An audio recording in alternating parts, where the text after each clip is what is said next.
I feel like machinas are rampant in Edison format, but no one's really playing gadgets, and I'm excited to show this deck off. So here we go. 3 gear frame, of course, 3 fortress. Then I do run 2 force, even though I don't run any milling or anything. It's just really good to run Monster Reborn, honestly. So the gadgets, I run obviously 2 of each, 2 yellow, 2 red, 2 green. On the off chance you don't know what they do, when they're summoned, they search another one, basically. So they +1 anytime they're summoned. It's a constant stream of advantage. 1 Cyber Dragon in the main deck. It's a machine, I guess, and you can pitch it. It also is something that's not a normal summon, but obviously you can't leave it on board, so we only run the 1.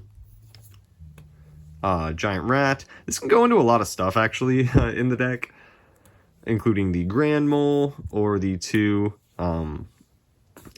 Fossil Dinopachycephalos. So obviously you can go into the gadgets as well off of it. So you go into whatever you're missing or you need at the time, the nature of the toolbox card. 1 Gale. I always liked this in my gadget decks back in the day. Essentially, you just have a gadget already on board. You summon Gale, half something, make an Armor Master. It's not awful. 1 Gores. Added protection and stuff. This is definitely a heavy back row deck, and I guess with that in mind, perhaps Gores is even less expected, but I don't really need to justify running Gores. Brain Control. You do run the Gale, at least, and you could maybe sack for a Fortress or something. Brain Control, again, don't need to justify too much. Heavy in MST. 1 Book of Moon. Obviously, this is not revolutionary to protect the Fortress with this, but also you can kind of get over a Monarch or something with a gadget. 1 Forbidden Chalice. I really like this card for attacking into Raikos, basically, is what it's for. That, and I guess, again, with the gadgets, they're not going to expect you to flip this up in the damage step and, like, give your gadget 400 attack and then get over there, whatever. 1 Dust Tornado in the main deck. The first time I brought this to my local, I forgot my D-Prisons and Compulses, I think, like straight up on my kitchen table. So I ran a bunch of Dust Tornadoes. I really liked it, and I wanted at least 1. And let's be honest, I have the 1 Super is why, actually. But anyway, on to Torrential, Mirror Force, Judgment, Call of the Haunted, so all the limited stuff. Dust Shoot as well. The only one of that is not limited, Starlight Road. This card, even if you flip this up and it does not resolve, it provides protection for the entire rest of the tournament to anyone that's paying attention that you are in fact running the card. So in addition to the actual protection it provides, there's like an additional layer of mental protection in theory. 2 Bottomless. 2 D-Prison. D-Prison kind of sits on board and potentially gets popped, but it's really, really good if you do resolve it, of course.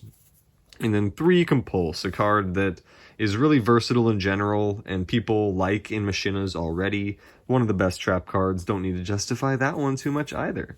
But yeah, it's basically just a pretty basic Machina Gadget deck, summon gadget, set back row, and it worked pretty well. So yeah, not the most exciting, but definitely pretty fun to play old school Yu-Gi-Oh! Like summon a gadget, they pulling the rug, you actually had the second gadget type stuff. On to the extra, we do run the second Cyber Dragon. 1 Smashing just to get over stuff. 1 System Down. My local is very Machina heavy, so we run this just as the additional thing, maybe in the mirror. 1 My Body, protect from whatever. 2 Noblemen. I really don't like running into Raiko in the deck, basically. That is a way that a lot of advantage can be lost from Raikos, basically. 1 Blackhorn, this is for other people's Cyber Dragons. 1 Wing Blast. I really like this and was going to potentially fit it in the main. Obviously, you discard Fortress or whatever. I did see this and did like completely Wing Blast set someone back and basically win because of it. So that felt good. Transmigration obviously does what it does. 2 Trap Stun for whatever. 2 Imperial Iron Wall. I always talk about how if you can run this card, it's one of the best side cards in the format. It's ridiculously good at shutting down what it shuts off.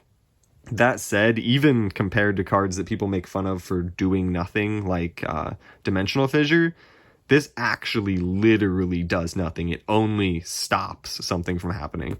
So there is that downside, I guess, but it feels so good to chain this to a D prison or whatever.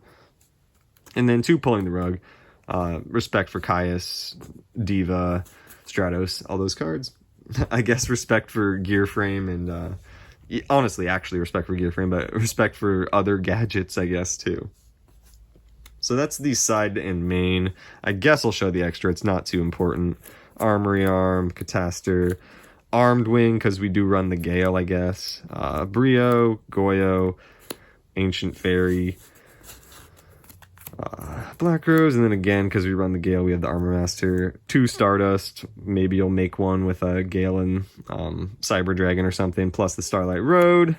Thought Ruler, Colossal, Red Dragon Archfiend, because why not? And the 2 Chimera tech, as I say repeatedly, my locals has a ton of Machina players, and I have found myself in countless situations in my life where it has come up. You've needed 2, basically. Yeah, so that is my Machina Gadget deck profile. I got top 4 with it at my 5-person local, so thank you for watching, and peace.